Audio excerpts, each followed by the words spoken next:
Some people think the worst part of finding a dead body is seeing it. They're wrong. The worst part is what comes afterward, because even after the police take it away, part of it stays with you. About 4 years ago, I made a habit of hiking alone every Sunday morning. It wasn't because I was some hardcore outdoorsman. I worked 6 days a week in a noisy warehouse, and those few hours in the woods were the only time I felt like I could actually hear myself think. There was a nature reserve about 40 minutes from my house that almost nobody visited. Most people stayed on the marked trails, but I liked wandering farther in. I always carried a GPS and knew enough not to get myself lost. At least that was the plan. That morning started like every other. Cool air, the smell of damp earth, birds calling somewhere overhead. Nothing unusual, until I noticed the smell.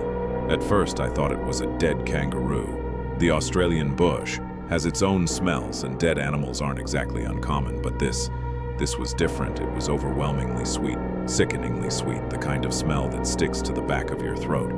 I actually stopped walking because I thought something had spilled inside my backpack, when I realized it was coming from somewhere ahead of me. Every instinct told me to turn around. Instead, I kept walking. The smell grew stronger with every step. Flies buzzed so loudly that I could hear them before I saw where they were gathering. I pushed aside a curtain of low branches. That's when I found him. At first, my brain refused to understand what I was looking at. He was sitting against the trunk of a large eucalyptus tree, as if he'd simply stopped to rest. Then I noticed his skin, dark green, bloated. His clothes hung loosely over a body that no longer looked human. Flies covered almost every exposed surface. I remember seeing one boot lying several feet away, though I couldn't understand how it had ended up there. For several seconds I couldn't move, I couldn't breathe, I just stared. Then the smell finally caught up with me. I turned away and vomited into the bushes. When I managed to pull myself together, I called emergency services. The operator stayed surprisingly calm. She asked my location, whether I could confirm the person was deceased, and if I had touched anything.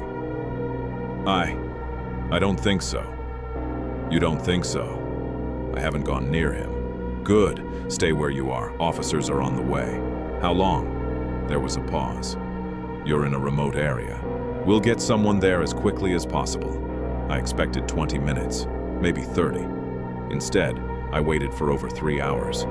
The deeper you are in the bush, the longer everything takes. Cell service kept cutting out. The sun slowly disappeared behind the trees. The shadows stretched farther across the ground. Eventually, the operator called back. "I'm sorry," she said. "The search team is having difficulty reaching your location. Just stay where you are." Stay where I was, alone, with him. As daylight faded, the forest changed. During the day, the bush feels alive. At night, it feels like something is listening. Every snapping twig made me look over my shoulder. Every gust of wind sounded like footsteps moving through dry leaves. I kept telling myself I was imagining it. Then I heard something. Crunch, crunch, crunch. Slow footsteps, somewhere behind me. I spun around. Nothing. Just trees disappearing into darkness. I switched on my torch. The beam caught nothing except drifting insects. Still, I couldn't shake the feeling that I wasn't alone anymore. About 10 minutes later, my phone vibrated. No signal, just enough reception for a text message. It was from my younger sister. "Everything okay? Mom said you went hiking."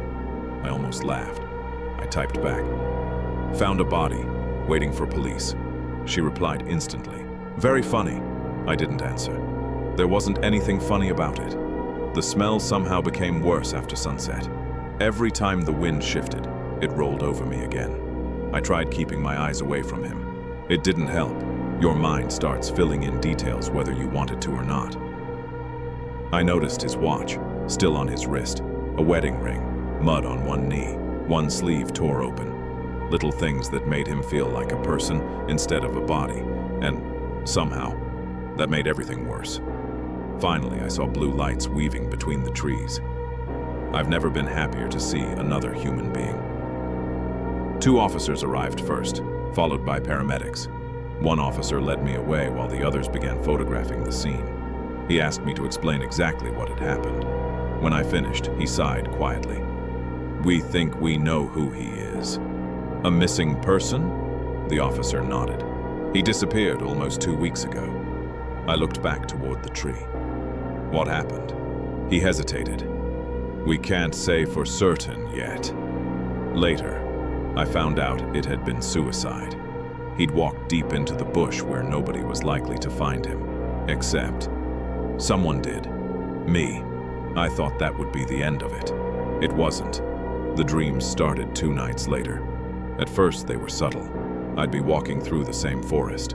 Everything looked normal, except I could smell that sweetness again. Then I'd notice him sitting beneath the tree, exactly where I'd found him. Only now, he wasn't dead. He was watching me. Every dream ended the same way. He'd slowly stand. His movements were stiff, unnatural, as if his joints no longer worked properly. He'd smile, not a wide smile, just enough for me to notice.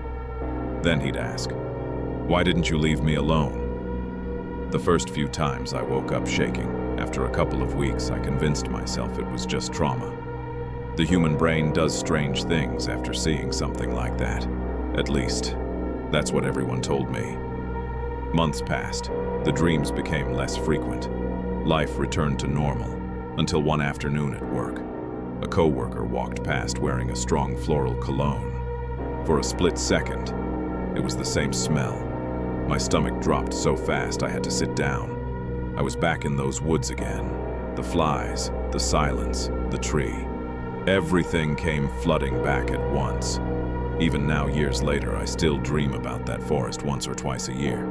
He's always waiting in the same place, always sitting beneath the same tree. But the strange part is, he doesn't tell me to kill myself anymore. He doesn't threaten me. He just looks disappointed, as if I'd interrupted something that was never meant to be found. I've hiked hundreds of trails since then, but I've never stepped off the marked path again. Because sometimes I wonder, if I'd ignored that smell, would he still be sitting there, waiting for someone else to find him? What would you have done in this situation? Share your thoughts in the comments below and subscribe to The Dark Chronicles for more terrifying stories. See you in the dark.